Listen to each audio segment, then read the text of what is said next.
In an effort to continue to chase down this electrical problem, it got me to the this one here, the multifunction switch, and this is off of the steering column. And the reason that I'm looking at that is because I don't have any low beams. I can click it onto high beam, but I have no low beams. So I was looking at this, and I was also looking at the headlamp switch here, and found some interesting stuff that doesn't make sense, but we'll get back to the Jeep there. I'll show you. So here's our multifunction switch here, and this is going to be your high beams, low beams, signal, wiper. And what I did was I just removed the cover off of the back here, and then there's a bolt that goes in there. You just pull that bolt out, and then you can remove this connector. And so my interior lights were on, as they always are, and then I just unhooked this connector, and then they went out. Now they shouldn't go out, because when we look at the book there's nothing that says that this in this connector has anything to do with those interior lights. So unless one of these wires in here is spliced into, say, like this halo switch light that we were looking at earlier, or this switch down here that we had looked at earlier, unless a wire from here is kind of connected to one of those, I can't really explain that. But what I ended up doing too is I disconnected the plug for the headlights, and something interesting there too. Right here is the bottom plug for the body control module. That's in behind here.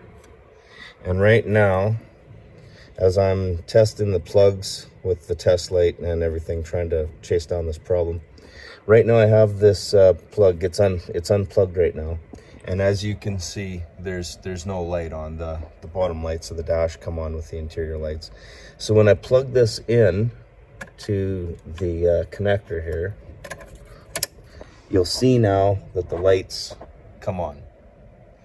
Now if I leave this connector plugged in, the lights continue to stay on. They will not shut off. But if I unplug this, what happens is they'll remain on for a while, and then they'll shut off.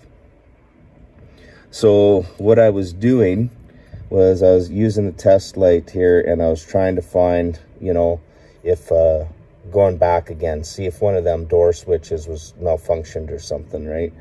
And just checking to see if I got any continuity in any of these pins, and I did actually find one. And what it was the you see there, that's where the light has gone out after it's timed out there. What happened was when I tested and I found the light on, what it was the rear hatch courtesy light up there. And what happened is you can press that on just like you can with these roof ones here. So here's the thing now. I have that unplugged, and if I want, so with that unplugged, I can hit that and the light comes on. Any one of these. And if I turn the lights on, they come on with the lights. So, and I can shut them off.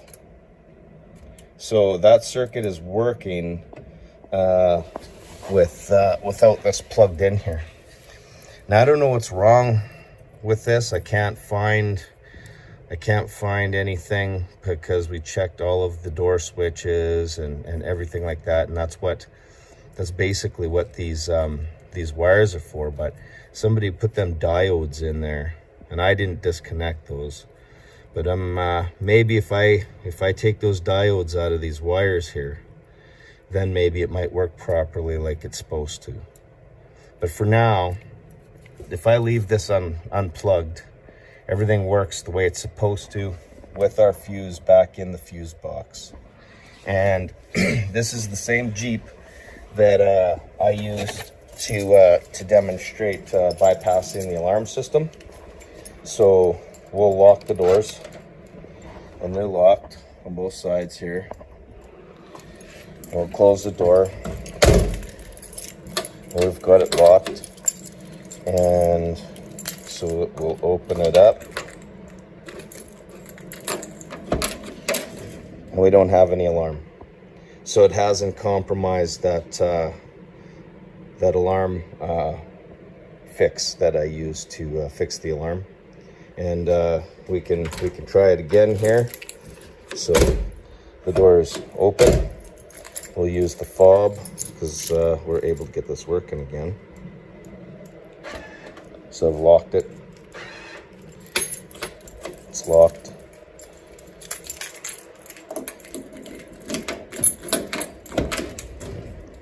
And we don't have any alarm issue.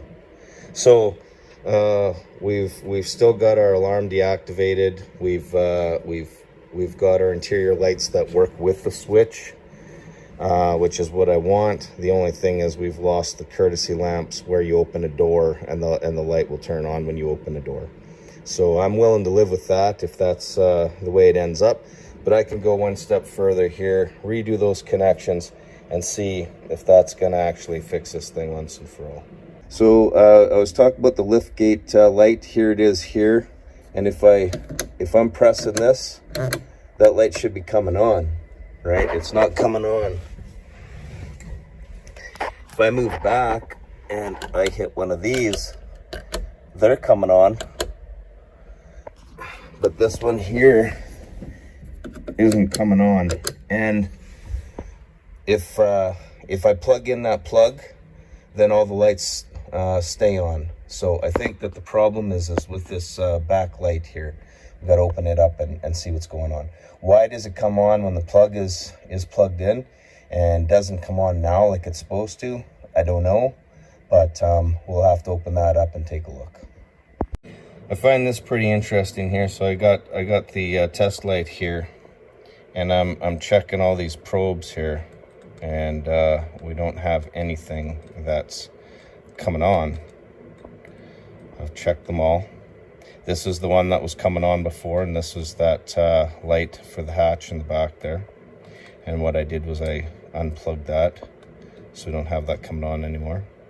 So anyways, I've checked all this. There was no light that come up on all of those, but yet when I plug this in, the lights still come on. So I don't know what's going on there. If you probe all those pins and nothing is showing to activate that, I'm kind of at a loss there. But again, if I unplug this and I time it out, if I wait, the light will go out.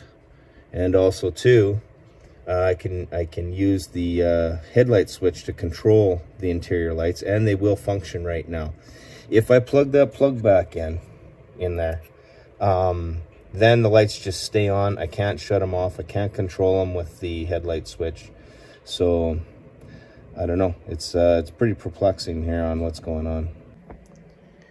This is the switch that comes out of that rear light that's fastened up here for the rear hatch. Here's our plug here, which plugs into, and that's where it's being installed. So this switch, unless it's no good, and it keeps, but there again, it doesn't make any sense, because with that plug in the front unplugged, the light goes out, and you can hit this switch and it won't come on. So you would think that the switch is broken, but when you unplug it, when you plug it in, the light stays on. So the light is working, the switch must be working. But if you unplug it, then you can't use the switch to turn on the light. So I don't know what's going on there. This switch, it goes in that little slot right there, and then it gets pushed into those two little pins, and then it comes, and here's your other 3 pins that go into the plug there. And that's how that works. And then it just bolts into place, and it's kind of got like this fuse style light, I guess, bulb.